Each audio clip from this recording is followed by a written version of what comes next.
Hello everyone, I am Pratap here. We are at part 2 of lesson 6. In this lesson, we discuss about zone strength and base candle count. And both these topics are having dependency on earlier lessons. In case if you are attending this lesson first time, please go to the NeoStock's YouTube channel. There you can click on this home page and then scroll down to a playlist supply demand zone price action course. All the earlier lessons are available in this playlist. Even the upcoming lessons also available in this playlist. So please go through them before you get into lesson 6. So let's start our discussion. Let us start with zone strength. The strength of a zone is having a dependency on the formation of the leg-out candle. A leg-out candle can be formed in 5 different ways. The first type is leg-out with gap. The second type is leg-out with high explosive. Third one is leg-out with follow-through. Fourth one is leg-out without follow-through. Fifth one is leg-out with sluggish. Let us look into all these types with examples. The first one is leg-out with gap. Please look into this example. A zone is getting created. Please look into this leg-out and compare this leg-out with its previous candle, that is base candle. Can you find a gap between these two candles? Yes. We already learned in our previous lesson about the gap theory. So what kind of gap it is?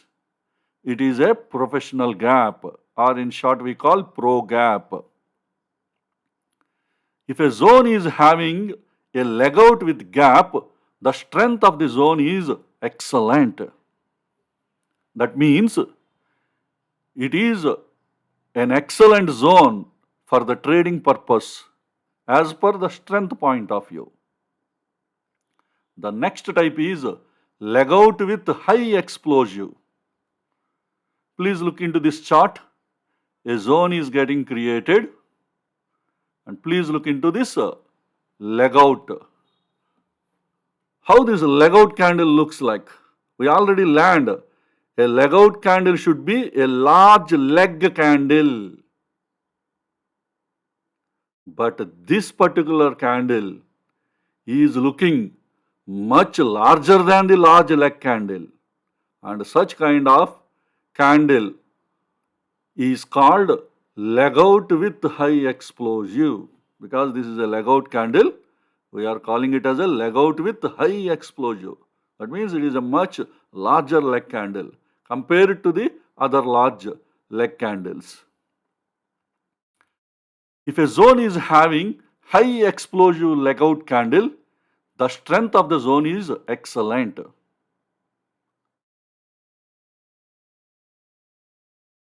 It can be a very good, excellent zone for the trading purpose. And the third type is leg out with follow through. Please look into this leg out. What exactly the meaning of follow through? If there is a follow through candle after the leg out formation, then it is called a leg out with follow through. See, leg out in this example, it is a demand zone. So leg out should be a rally candle, and the next candle is also a rally candle. Then we can say leg out with follow through. If it is a supply zone, the leg out is a drop candle. After the leg out candle, the next candle is also a drop candle. We can say leg out with follow through. So this zone is having a strength excellent. That means all the first 3 types are having excellent zone strength. Let us look into the fourth scenario. This is leg out without follow through.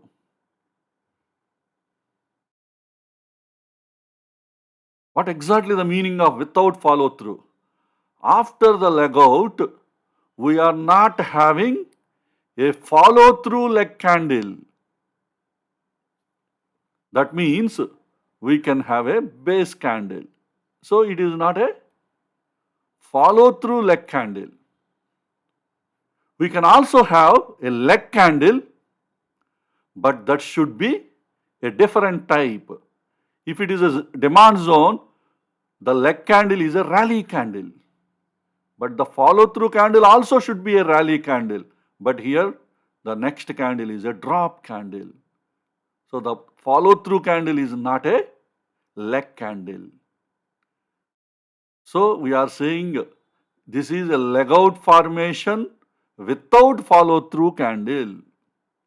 Similarly, if you are looking into supply zone, what is a leg out candle? It is a drop candle. Then the follow-through candle also should be a drop candle.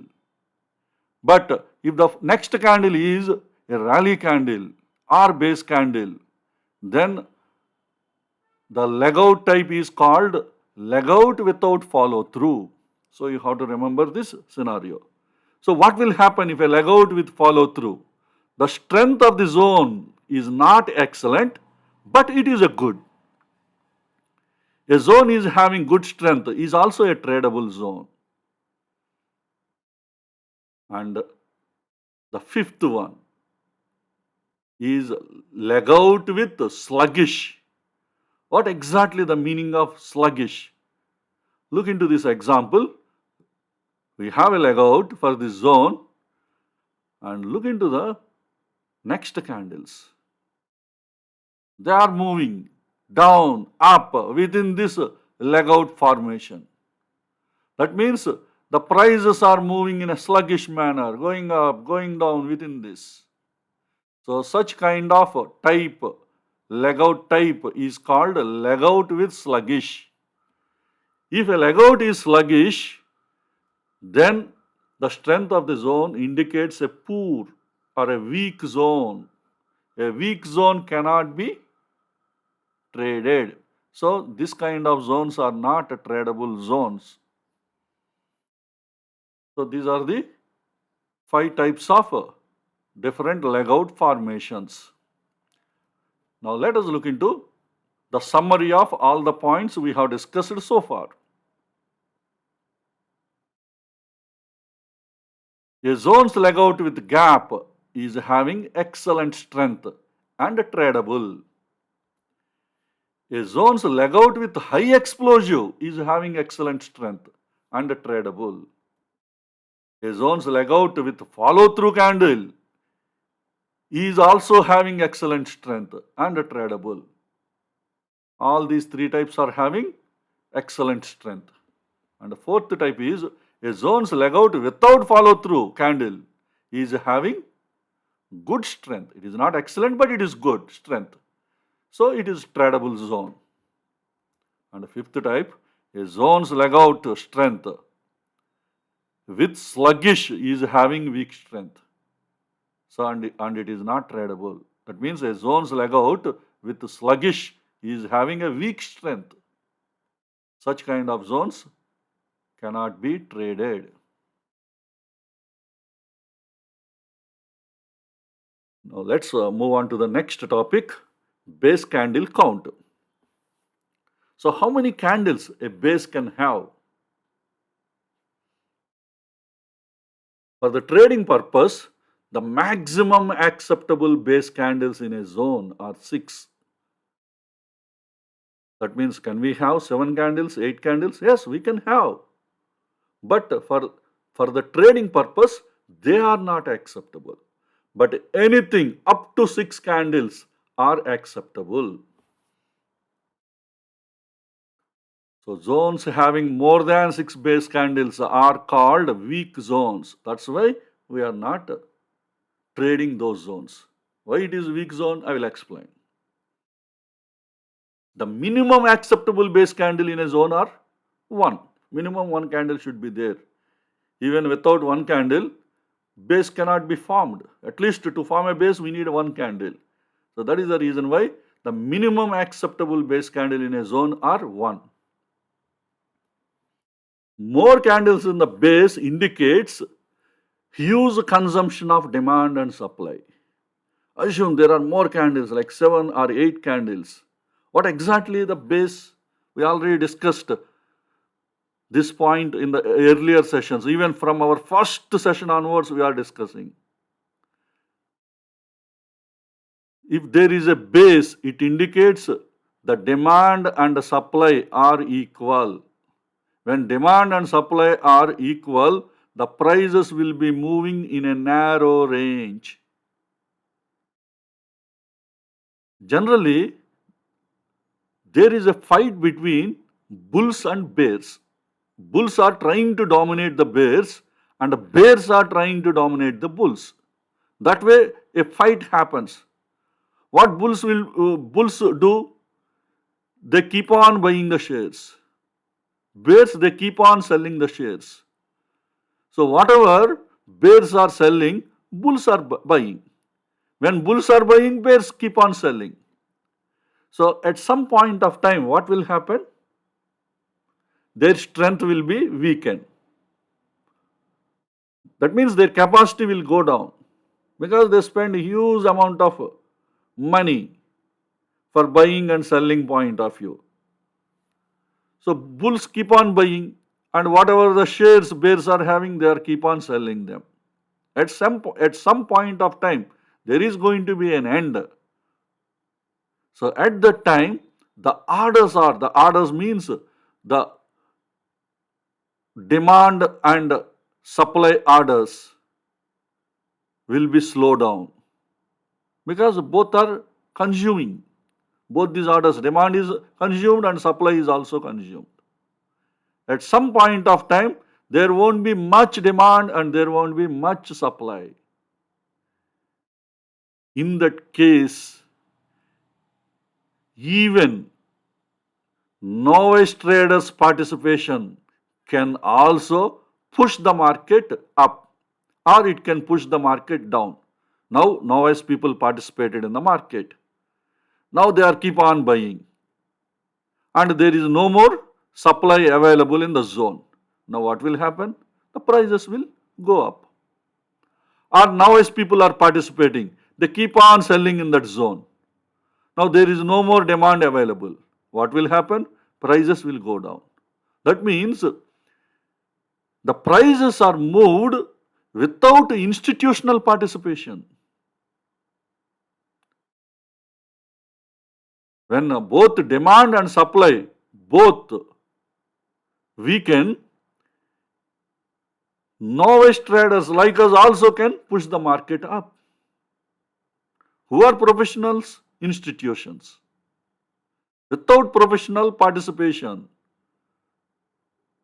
That means with novice people's participation or novice traders' participation, the prices are moving up or down. So in such kind of zones, we cannot find pending orders, institutional pending orders. That is the reason why we are keeping a restriction. What is the restriction? Zones having more than 6 base candles are called as weak zones.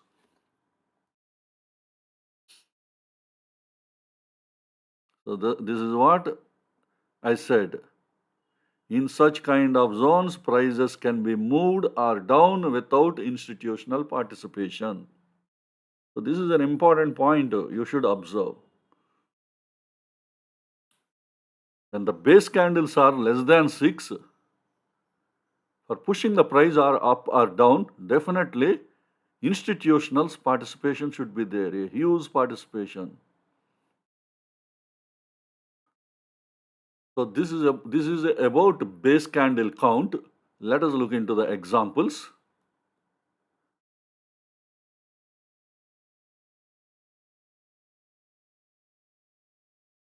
How many base candles we are having in the zone? So 2 candles. Base candle count equals to 2. If a zone is having base candle count between 1 and 3, such kind of zones are called excellent. So it is an excellent zone and tradable. Please look into the next example. And how many base candles we are having in this zone? Please focus on that. We have 5 base candles are available in this zone. Any zone having the base candle count between 4 and 6 are called as good zones. So they can be tradable. It is a good zone and tradable. And please look into the next scenario. Please look into the number of base candles this zone is having. This is the second candle, third candle, fourth candle, fifth candle, sixth candle, seventh candle. Now we have a leg out. Now the base candle count equals to 7. And such kind of zones are called weak zones and not tradable. A weak zone cannot be tradable. What happened in this scenario? See, there is a fight between bulls and bears. This is the first candle. So some of their orders are consumed, both bulls and bears. Second candle, some more their demand and supply is consumed. Third candle, even some more demand and supply. Even some more, even some more, even some more. By the time when seventh candle is reached, what happens? Most of their demand and supply is consumed. Probably they have very less supply and to break that very less supply or very less demand, institutions are not required. Even novice trader, if not novice trader, at least retail traders like us can participate in the market. And if we all keep buy orders, market will go up. If most of our orders are sell orders, market will go down. Without institutional participation, market is pushed upside or downside, depending on our order flow. So next time when prices are coming back, do we find any pending orders here? No. We are looking for institutional pending orders, not retail traders pending orders. Our orders are very few. So that is the reason why we don't want to trade a zone having base candle count more than 6. Hope you understand what happens when more and more candles are there in a base. The logic you should understand, if the base candle count is less than 6, it is not easy for the retail investors to push the market up or down. That is the first point we should observe. Then who can push the market up or down? Only institution can push the market up or down. If more and more candles are there in a base, what does it mean? To push the market up or down, institution is not required. Even retail investors like us, our order flow probably can push the market up or down. So this is what you should understand from this example. So that is the reason why focusing on base candle count is also very important to understand whether the zone is excellent or the zone is good or zone is weak. So this is about base candles. Let us summarize the points we learned in this topic. A zone having base candle count between 1 and 3 is the excellent zone and tradable. A zone having base candle count between 4 and 6 is the good zone and tradable. A zone having base candle count more than 6 is the weak zone and not tradable. Hope this information is useful to you. In the next session, we discuss about zone freshness and zone achievement. Both these topics are very, very important topics.